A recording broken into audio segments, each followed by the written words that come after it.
The charity Board Gamer is made possible by publishers like 25th Century Games. Take a look at the store in the link down below, and stay tuned for a little clip after the show. Hey, welcome to the Meeples of Joy podcast, a podcast where we talk about our love of games, sharing stories, spending time with different people in the industry, and then also being able to just enjoy a wonderful time with some amazing guests. And I think I have somebody else joining us right now, which I'm beyond excited. I don't even know who Ed Anderson is, but let's check real quick. This could be interesting. Ed Anderson. We'll find out. Should be McKay or a relative of McKay. It's a relative of McKay's. That'd be great. Who knows? But Like, I can't make it. We can hear you. We can hear you. Oh, let me show my video. Oh, yay. There he is. Excellent. Hey. Hello. I'm here. Awesome. So, folks, what we're going to be doing tonight is we're going to be spending time. Last week, we had part one of our adventure with the Boardvengers.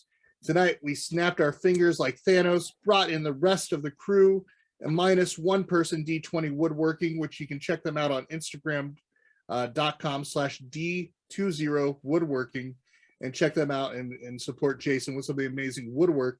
But we do have three of the members of the Boardvengers tonight. We have David from Game Foundry, we have Professor Meg, and we have McKay, so known as the BG Critic on Instagram. So if you all are interested, why don't I let you all introduce yourself as well? But first, I have to remember, because I get off on tangents, I have to say hello to my wonderful co-host. Sadly, tonight, our encourager of chaos is not on here, Chelsea. However, we do have Justin, the one who keeps me in line most of the time. Hello, everyone. I'm Justin from Play Games Spread Joy. Of course, we will miss Chelsea tonight, but to make up for it, we have several amazing guests that we're excited to talk to. So let's get into it and just let them introduce themselves. All right, we'll start with David from Game Foundry. David, say hello. Hey, everyone. So, yeah, my name's Dave. I'm in Southern California. I run an Instagram channel where I explore my gaming exploits as well as my 3D printing adventures, and that ties into an Etsy shop that I have that where I offer some of the things that I design and 3D print. My background, I'm an architect, so I don't get to do a lot of the architecting in my day job because I actually work in a role doing building decarbonization work for the power company. It's a mouthful, but looking at ways to reduce overall energy use and our carbon footprint through technologies we use in buildings. But as a hobby and a little bit of a side gig, I get to design things that help board games come to the table quicker and hopefully help to enhance folks' board gaming experience. All right, let's go next to Professor Meg. Hello. I'm Professor Meg, and I am just a board game enthusiast. I started with a love of the hobby, and I just wanted to share it because I had a collection I was quite proud of and really excited about, and it just kind of grew into sharing my love of games on the internet. I think I'm still figuring out what I'm doing, but it's a lot of dress up, a lot of weirdness, a lot of jokes, a lot of colors, and a lot of games I really enjoy. And a lot of cosplay, a lot of fun cosplay, and somehow fitting inside of these boxes. So there was a box challenge that you did where a lot of people in the Instagram community just kind of had a lot of fun in trying to fit in a box or taking a picture inside of a box or somehow simulating the imagery of being inside of a box to celebrate. I think you hit a milestone in the number of followers on Instagram, and that was something really cool. And you actually, for anybody listening right now or watching, of course, on our Twitch stream, will be able to know that you are currently doing an Instagram giveaway where you're giving away 4 different games from Board Game Atlas with their permission of Dead of Winter, Lost Ruins of Arnak, and then a couple other games. I remember those two. It's your choice. Those and Marvel Champions. It's your choice of one of the 4. One of the 4. Okay. And and Clank Legacy, which is the one I highly recommend. Yeah. So go enter that now if you guys want to win a game. They're all great titles. You can't go wrong. Yeah. All right. Next up, we have the board game critic himself, McKay. And last week, for anybody that listened to last week's episode or watched, they were able to see and hear the story of how McKay was very much a driving force of just these beautiful dice logos, some amazing website that was done, and just really kind of brought a little bit more to it. So it seemed like McKay was very much a driving force to sustaining and helping this kind of become more. So McKay, say hello.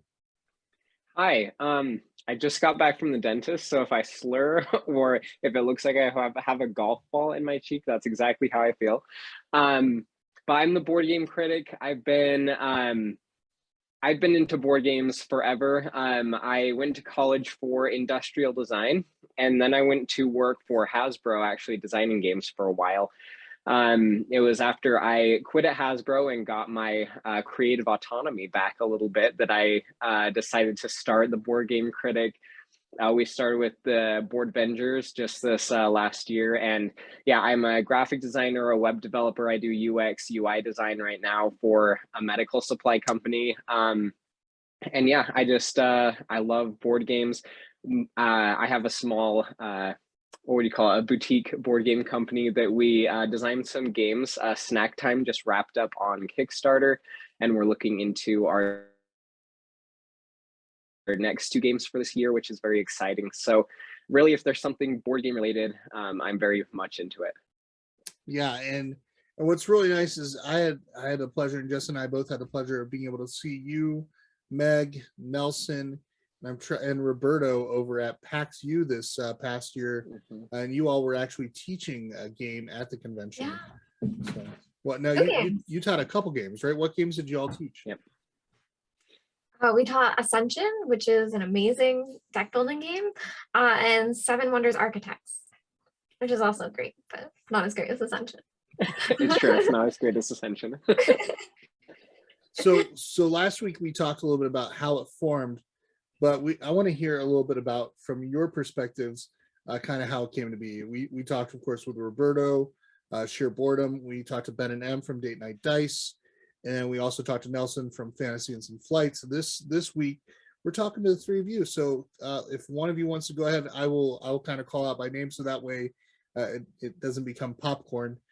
So yeah, but we'll go ahead. Let's start off with McKay. McKay, tell us about your excitement about the Boardvengers, because last week's episode, everybody really had a passion, but the one that seemed to have the most passion with this, from what I heard, was you. So I want to hear about your involvement and how it kind of came to be. Yeah, so it was kind of funny. Me and Roberto, we had been talking for a while. We both started our Instagram accounts around the same time. And I remember calling him. I would go for these morning walks, and it was super early, but since I'm in Utah, so I'm closer to the West Coast. I knew he was on the East Coast, so I was like, all right, he's definitely got to be awake. I called him one morning, and it was freezing cold. But I was just like, okay, hear me out here. We're all doing similar things, just slightly different. I was like, wouldn't it be better if we all kept our individual identities, but then we kind of like smashed them together every once in a while, and we brought all of our individual like flares? Honestly, if we're spread out across 7 different accounts, if we were just to each contribute like once a week, that means every 7 weeks you're producing some kind of content, and I think we could really just become bigger and like more than what we were. And Roberto had already before that brought us together as the Boardvengers for like these once a year kind of just talk through game of the year type things. And those 2 ideas, I hadn't thought of actually making the Boardvengers, but he was like, what if we took what we were doing with the Boardvengers and we kind of made this a thing? And it was just really exciting. I started designing logos that night and got everybody's input on what they'd want on their logos. And we just kind of started hammering out some plans. I think we had a couple coordination meetings, but I figured we'd have a couple people that would be like, yeah, super not into it, but everybody was just super on board. And it was really fun to see it just come to life all of a sudden. Yeah, I mean, if anybody goes to the site, you can see all these like this beautiful circle of different D20 dice, but with different logos that are related to the actual different entities that you all represent. And then of course the big Boardvengers like B in the middle of it all, which is really cool. I like that a lot. And of course, I think you all had the shirts as well when you were at PAX U, which just added a little bit of extra flair, which was neat. Meg, tell us about your journey into this. Now, like you said, you kind of do your own thing, and you do it very well. Surprising enough, you're very much a community builder, just being you, which is a beautiful, natural, and genuine thing. You don't see that with a lot of. I mean, don't get me wrong. A lot of us, we're we really enjoy the hobby, and we'd love to see that growth and stuff like that. And sometimes you see it, and sometimes you don't. But I think it's that genuineness that you've had since you've gotten into the hobby. And I think you got into the hobby, I think, based on a video I just watched with Quackalope, was you got as early into the early aughts, just kind of, it's so weird saying the early aughts. I love that phrase now too. But yeah, I mean, you kind of got into it, and then now this Instagram has blown up. You've really got into it. But tell us about your journey into the Boardvengers. Yeah, I actually reached out to Roberto after watching one of his chats, realizing that he was in the same state as me. So I was watching the interviews that he was doing, and he had just mentioned quickly, I think because of the weather, where he was. And I reached out right away and was like, oh my gosh, let's play games together. And I was really excited just to know someone closer to me as well. And then he asked me to be on.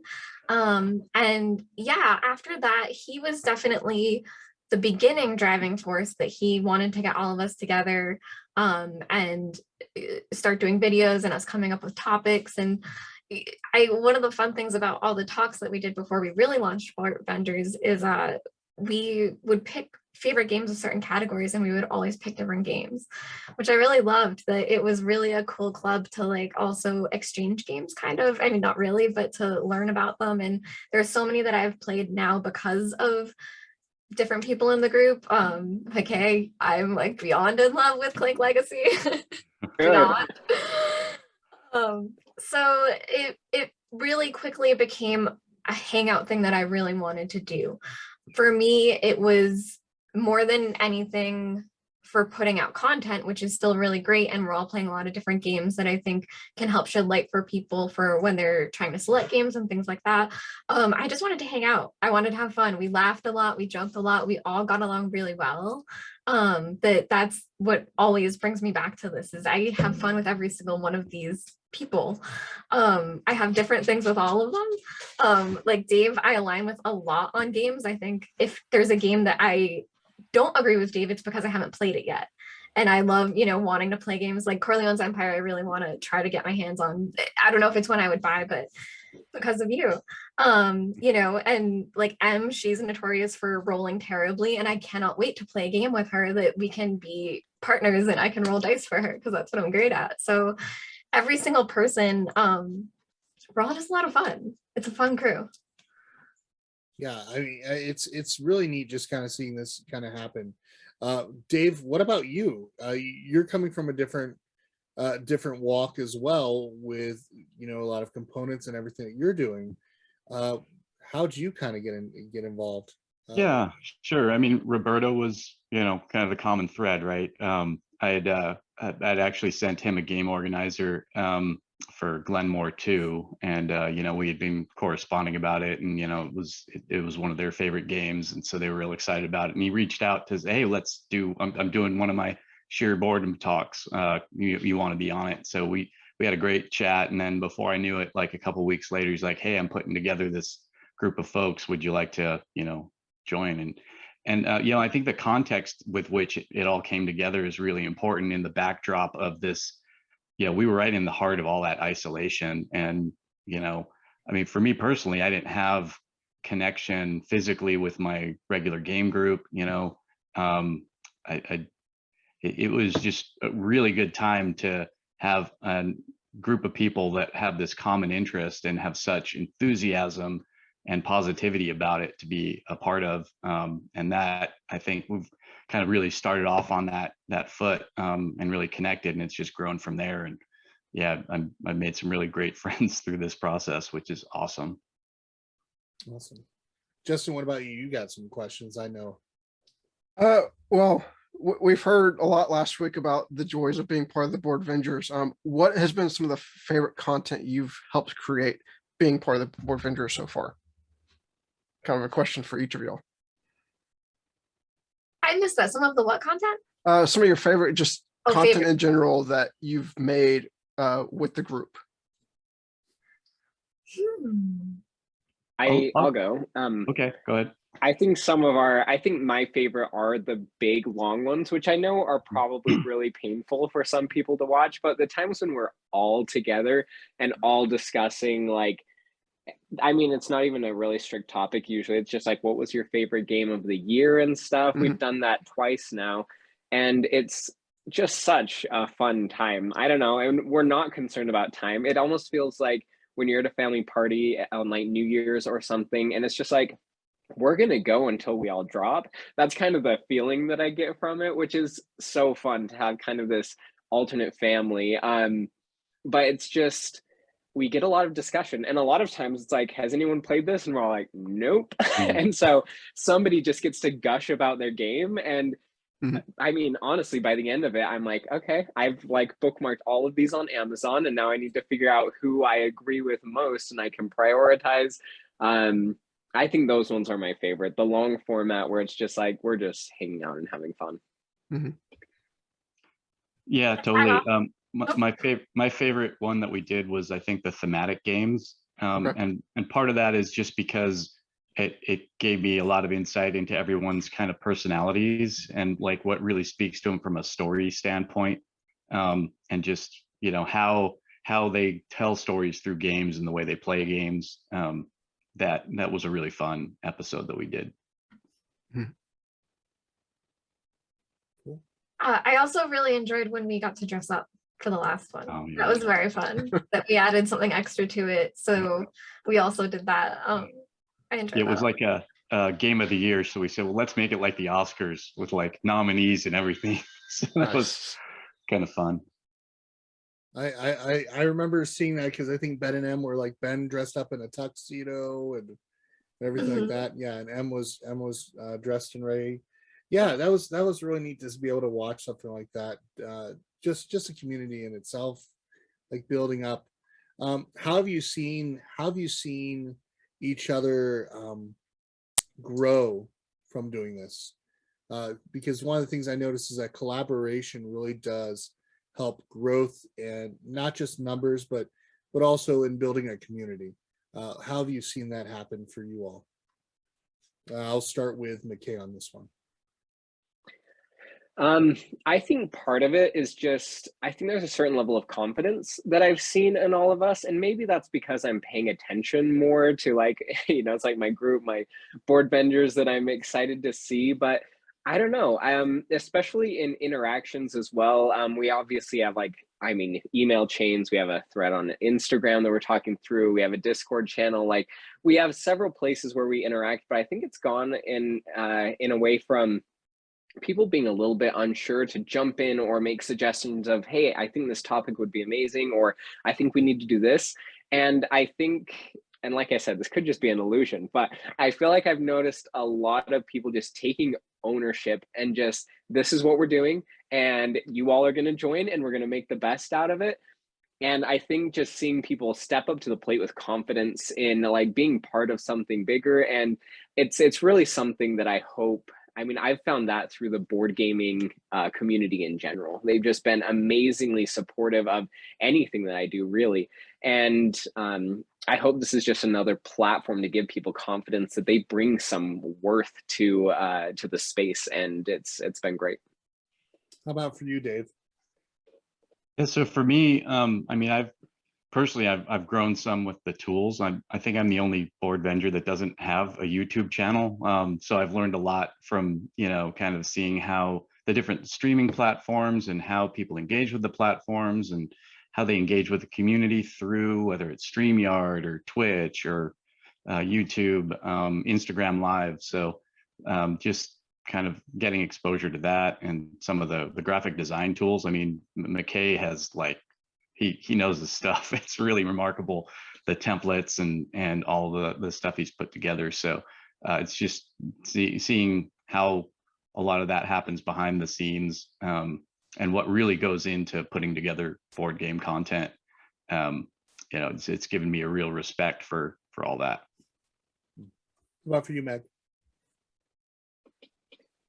For me, I think it's tough too that I was so impressed by this group from the get-go. Like McKay brings up confidence, and I agree, especially with as a group and sharing the Boardvengers, we've all gotten a lot stronger with jumping in on things. But right from the get-go, the way that we were talking in our discussions, and even when Ben and M's video came out, we didn't know what it was going to be before, we didn't see it beforehand. And it was so great that the things I see these people already doing, I feel like I'm learning and soaking it up like a sponge. I think that we're all so passionate that it's been great just to get it out to everybody. That I completely agree with what you guys were saying, that it's been great to learn different pieces. There's so many things that we've learned from everyone, that we all have different skills. That's really cool. But I think you guys are great. We're already great.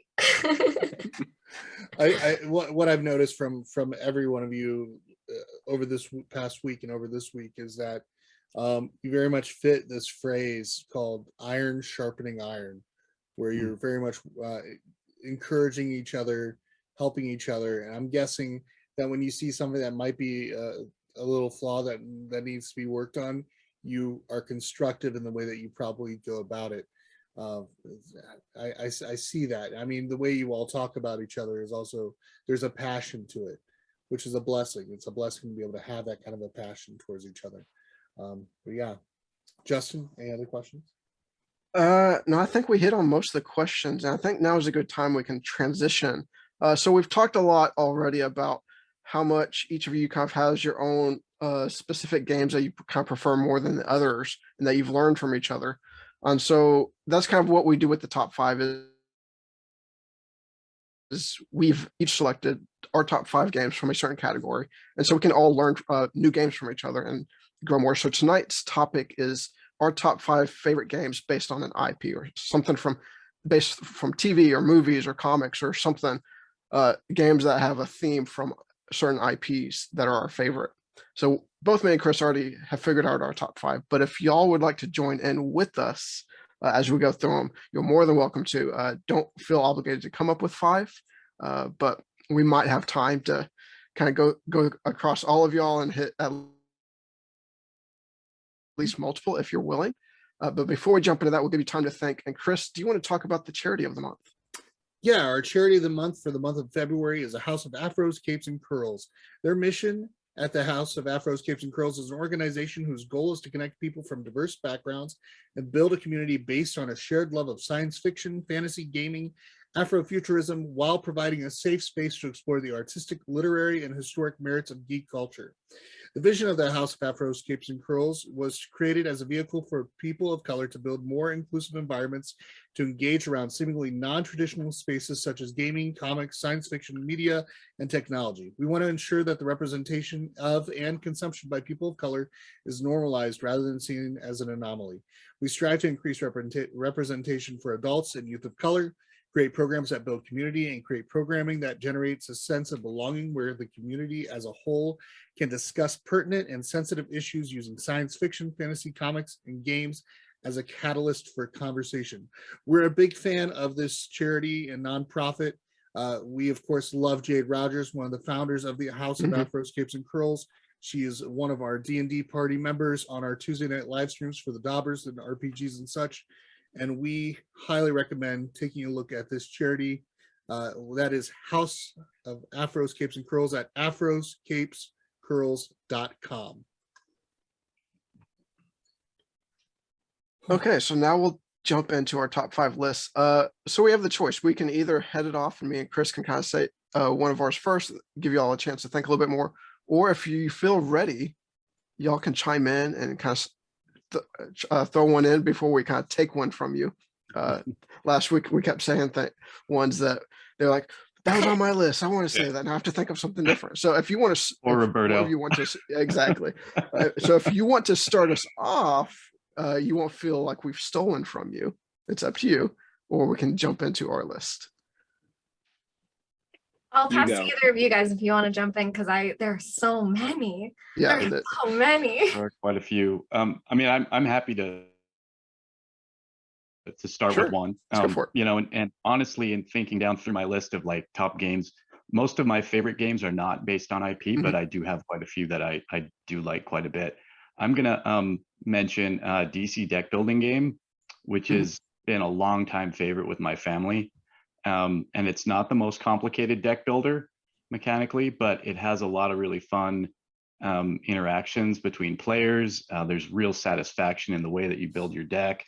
You've got a lot of variety with the different kinds of sets available that change up gameplay quite a bit. You have the cooperative mode with the crisis sets, and you have the variable player powers in that you always have a superhero that gives you an ongoing power for the game. So that drives different strategy depending on who you have.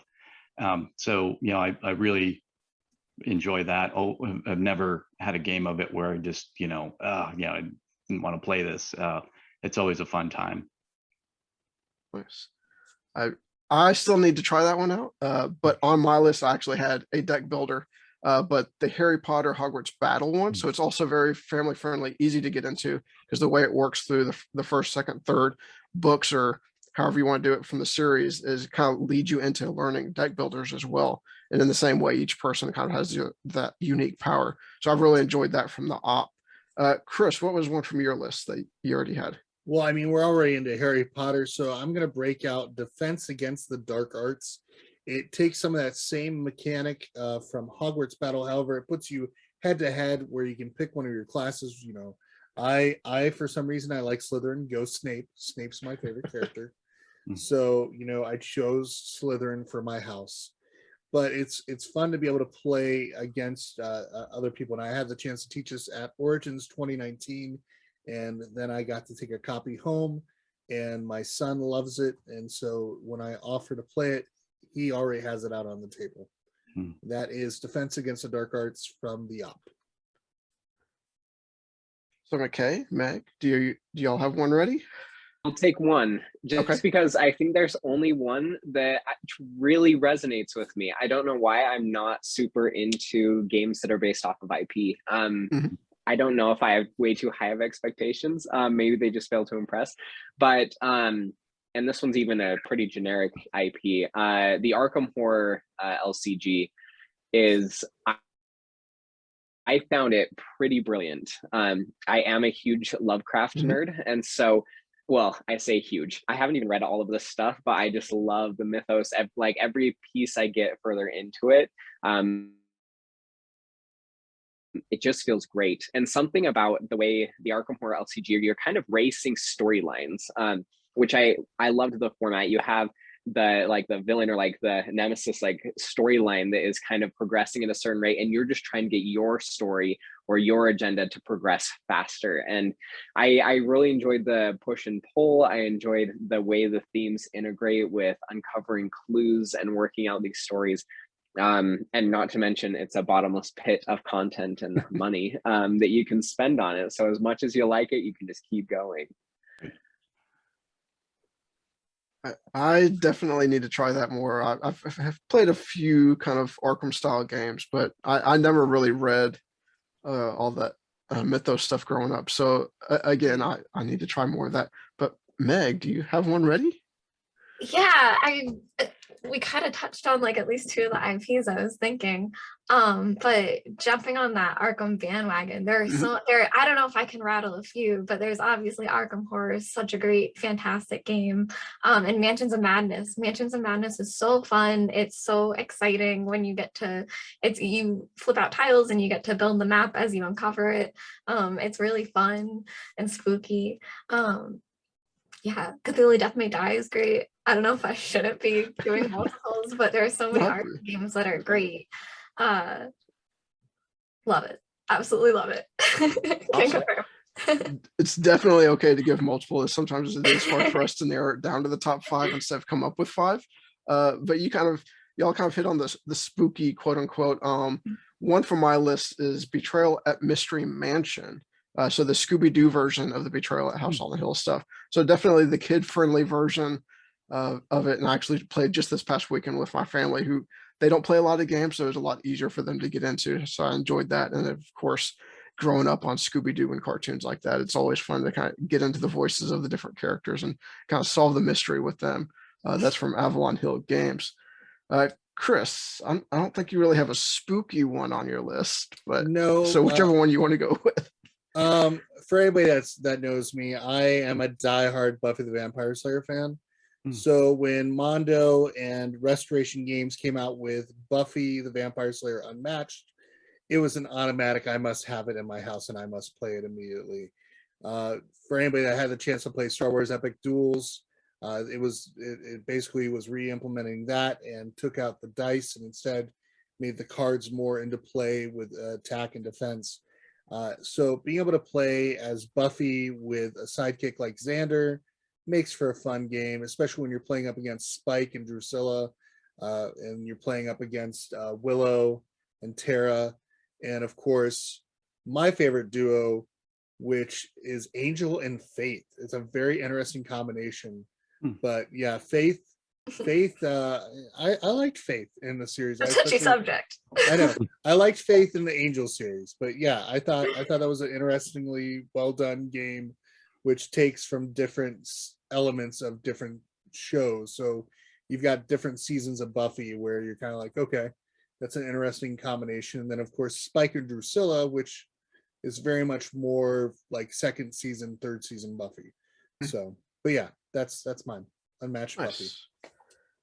Buffy. So Dave, did you think of another one? Yeah, I've got a few. Okay. My list is growing as we're talking.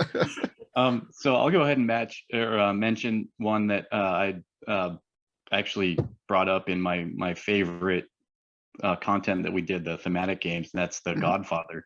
I actually even got to play it last night with a group of friends on Tabletop Simulator, and it's just, I think it's a masterwork of design in terms of, I've never seen a game that so well represents the theme of the game and like the level of detail of the original in the mechanisms of the game.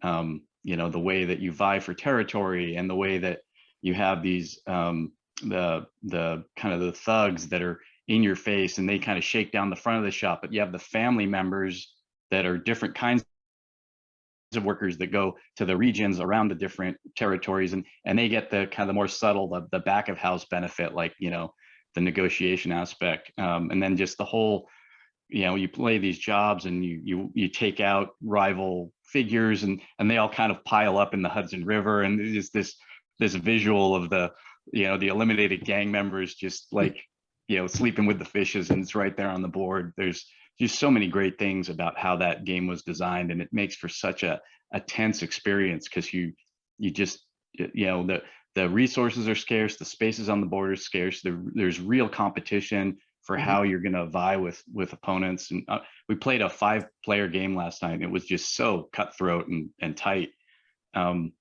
Just a great game. Now I have to ask though, is there any cannolis in the game? I don't know that there's a cannoli like in the game, but we talked about cannoli at least 3 times while playing the game. Yeah, one of my favorite lines. Yeah, my favorite line from that movie was "Leave the body, take the cannolis." So definitely a good one. Yep. So Meg, did you have another one on your list you want to talk about? Yeah.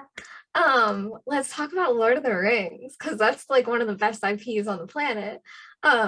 I'll close runner up so that the other guys don't get me for the Lord of the Rings game card game. I have to just briefly mention that for Nelson and Jason. But also Journeys into Middle Earth, which is kind of close to Mansions of Madness. It's really fun.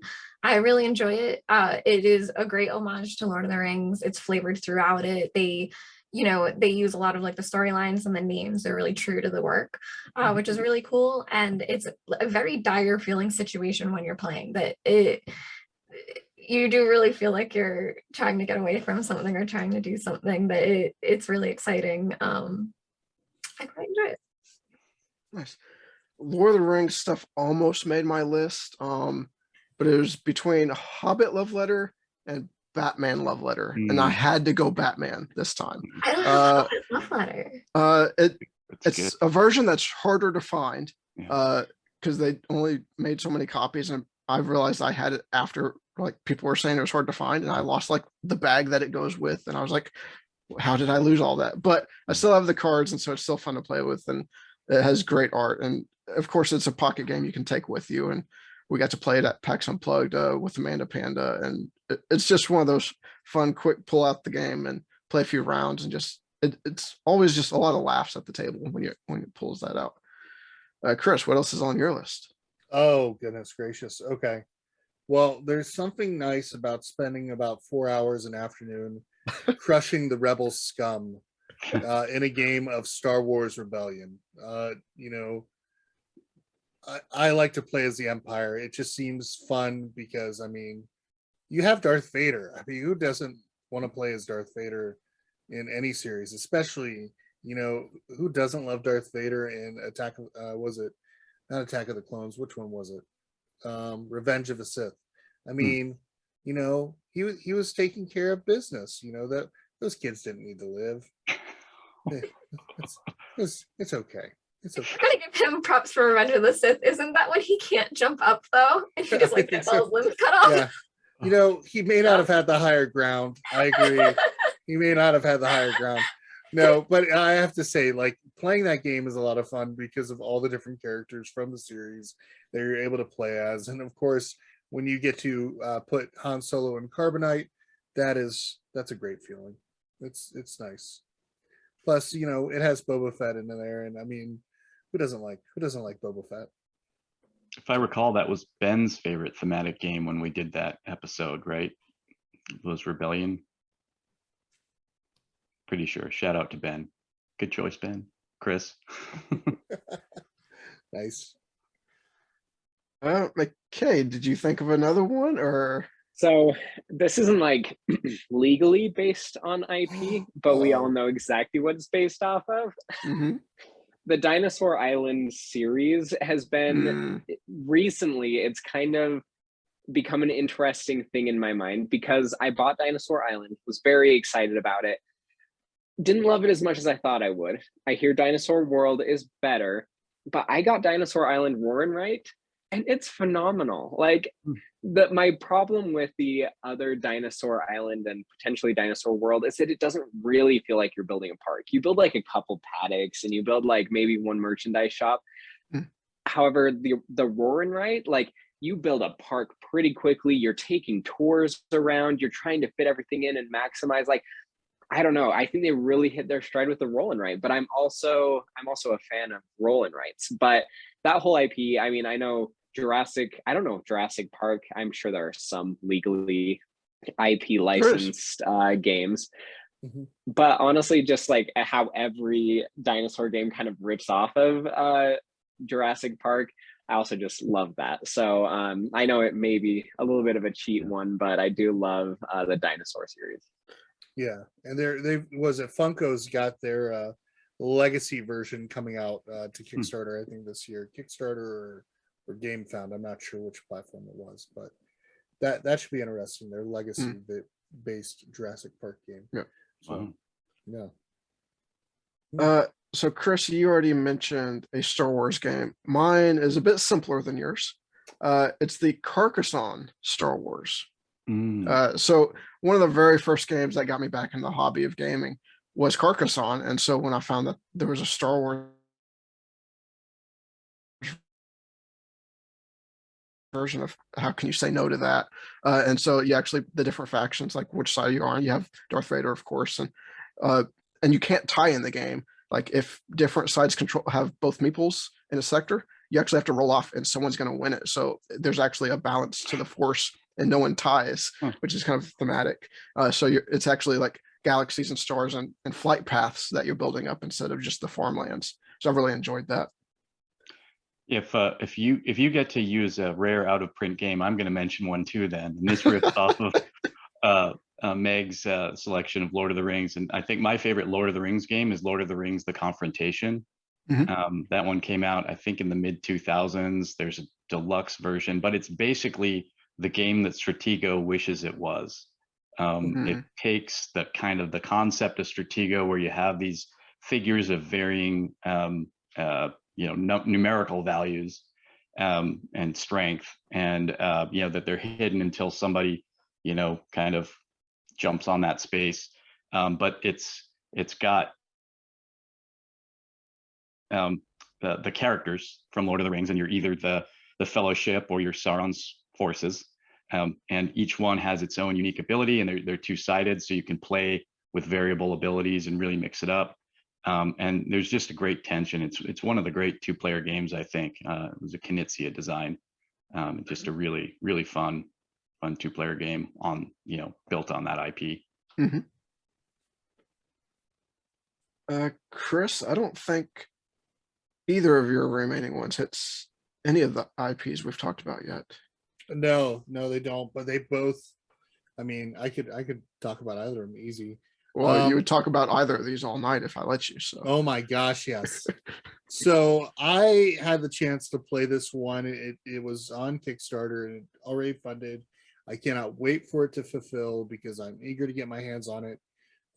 I dressed up as the mighty Thor for this one, and that was Marvel Dice Throne. That was one that I thoroughly enjoyed. Of course, playing against Jazz and getting to play against Jimmy Hudson dressed up as Doctor Strange, and then watching Jeremy Howard put on a wig and be Black Widow. It was by far one of the better times that we had. And of course, I had my Xbox controller acting like I was playing Fortnite whenever they tuned into me. So it was quite an experience. And then I got stomped on by Manny Tremblay.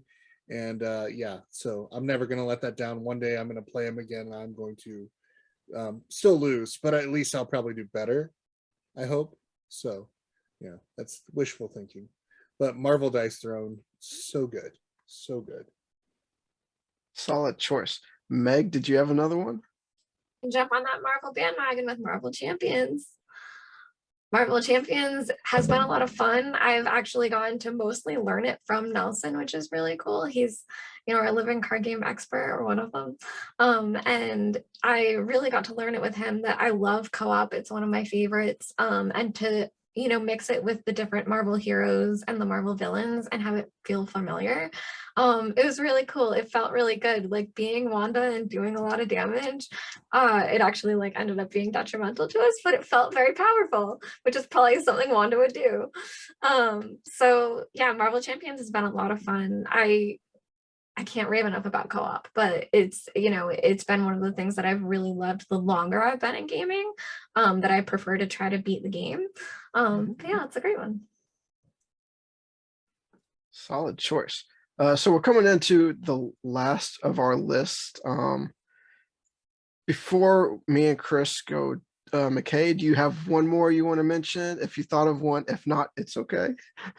Let me just give a shameless plug here. While I was at Hasbro, one of the last projects I did was Fortnite Monopoly. And just because Fortnite was brought up, if you haven't played Fortnite Monopoly, it's not like Monopoly at all.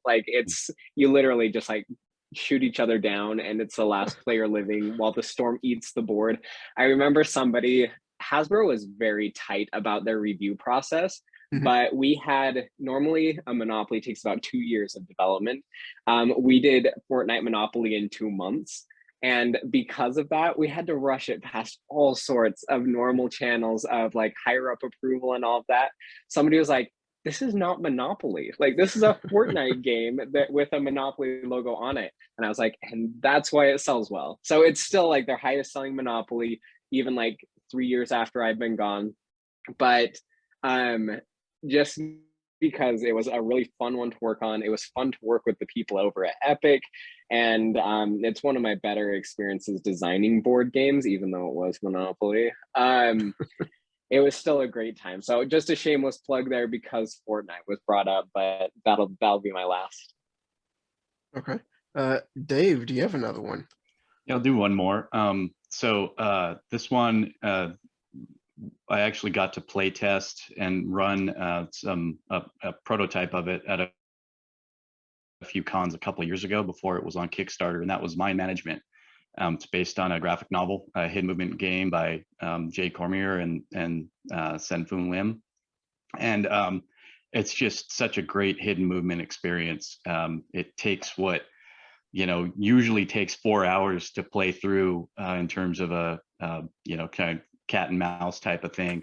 And it condenses it down into less than an hour, and it's still as satisfying. And they really did such a great job of all these little Easter eggs and incorporating the artwork throughout the game and hidden messages and these kind of psychic kind of mind play.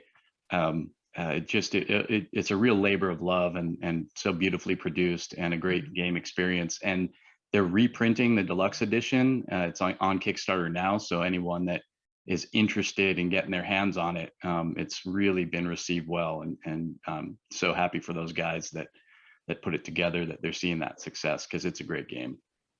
Nice. And Meg, do you have one more you would like to talk about? Sure. I think a great IP we haven't hit on is Alice in Wonderland. A game I love is Paint the Roses by North Star Games. It's a really fun game with tiles where you're getting cards that are hidden to everyone else, and you're trying to get them to guess basically what the cards are depending on the difficulty level, and it'll be different shapes or colors, and it's just really fun because it's a lot of like deduction where you're trying to basically beat a clock and get the guesses in time before the game beats you. But it's really well done. The components are great. I really like the tiles in it, and I do really like the thinky aspect, that when I really want a challenge, it's a really fun game to pull out. Nice. So the last one on my list, it's more for nostalgia's sake and because it has great components. Disney Villainous from Ravensburger. I have it, the base game plus all the expansions, and I somehow stuffed it all into the base box so I can share it with family, like take just one box. But like just all the great artwork that's gone into it from all the movies I've grown up watching. And of course, it's always fun to kind of be the villain side of things and kind of see how they were thinking or try to work through their schemes. But like even though some of the mechanics are hard to get into depending on which character you play, like it's always an interesting experience because of how many you can mix and match. So I've enjoyed that a lot, and I actually can get my family to occasionally play, which is also nice considering how much they don't play games. And Chris, what's the last on your list? Now I know what I put on my list, Justin. I'm changing it up because I'm going to put instead, I forgot, one of the best superheroes out there, single-handedly defeated Thanos, is Squirrel Girl. And there's one game that has Squirrel Girl in it, and that's 5 Minute Marvel, a game where you have to quickly play cards related to different symbols to defeat villains, and then find your way through all these different stages with you finally facing off against Thanos. And what's great about Squirrel Girl is that if you have a card that comes out with a goon or a henchman and there's a squirrel somewhere on it, you can immediately basically defeat that with Squirrel Girl. So Squirrel Girl single-handedly defeated Thanos and stopped Galactus from devouring the world in the comics. Just kind of became friends with Galactus, not even a herald. But yeah, that would be it. 5 Minute Marvel. That's from Spin Master Games. Of course, we had to end on a Marvel to kind of tie it back into the Avengers, Boardvengers theme. How could we not? So, of course, that was a lot of great games that we all mentioned. Loving that y'all were able to jump in and join us and add your thoughts on the different games because, of course, we all enjoy different things. But the joy is we can come to the table and teach each other those games and learn together and just have a good time just building community together. Chris, any closing remarks before we end this? Yeah, sure. Well, one of the things that I want to recommend people do is check out boardvengers.com and just check out these amazing people. What they're doing is they're building up a community. They're sharing love with those people. They're going out. They're doing their own things individually, but what's amazing is the work that they're doing together. So please support them, check them out. I'm going to let each one of them really quickly plug their own individual channels, but also once again, check out boardvengers.com. You'll be able to see little bios of all of them. They're cool dice logos, as well as just a really fun trailer about them which just adds some good humor and gives you kind of that feeling of connection. We will start this time with Meg, and tell us where we can find you and how we can support you. I'm Professor Meg everywhere, mostly on Instagram. That's where I'm the most active, but you can find me Professor Meg. I am going to start trying to gear up more Twitch. I used to stream video games. I'm going to be trying to do a mix going forward, but we'll be playing some more Pokemon soon in the next week. Yeah, I definitely find the Boardvengers on our website and also on YouTube. We'll do new videos every Tuesday. So you can definitely check that out and, try to see which Boardvenger is going to be posting something and yeah, what we're up to. All right, McKay. So I'm the board game critic. The BG critic, I think, is my Instagram handle. I'm most active on Instagram. I'm trying to do a little bit more YouTube here and there because I enjoy it, but yeah, just the way you can support me is just reach out. I've seriously, the way I stay motivated to do all of this stuff on Instagram and social media are the connections, and without that I burn out real fast. So reach out, let's get to know each other, things like the Boardvengers and ways that I can make connections with people. That's really how you could help and support me the most, honestly. And last but not least, Dave. Sure. Yeah. So I'm on Instagram mostly as well. Game Foundry there, and also Game Foundry on Etsy, where I offer my stuff that I print in my garage. So, but yeah, just love being part of this community, and love contributing on the Boardvengers page and YouTube as well. Excellent. Well, thank you all again to the Boardvengers for making this possible, doing these past 2 weeks of spending time with us here on the Meeples of Joy podcast. We really appreciate it. And folks, I'm Chris. And I'm Justin, and thanks for listening to the Meeples of Joy podcast. See you next week. Bye. What are you doing? You're using the wrong shaker. Oh, hey. Gary, yeah, no, Shelly took the shaker with her when she left, so I've got my thermos. I'm just kind of using that, and maybe if somebody got the alcohol order right next time. What did you say? Nothing. Yeah, I've got those drinks. I got that martini right here for table 62. Got it. Okay, all right. Yeah, I'll get some, yeah, okay. All right, thanks. Luckily, you don't have to be a bartender to enjoy games like On the Rocks, Kingswood, and Kohaku, all from 25th Century Games. Highly recommend it. Link down below. Oh, and don't forget that 80 rolls of silverware before the end of your shift. Hey, thanks for watching our video. If you like what you saw here, go ahead and hit that little like, subscribe, the little bell thingamabobber, you know the thing, and watch some of our videos. Maybe one that's maybe up here, or maybe down there, or over there, or down there. I don't know where they are, but thank you all. Remember, when we can gather at the table, we can do the same for a good cause. Bye. Bye.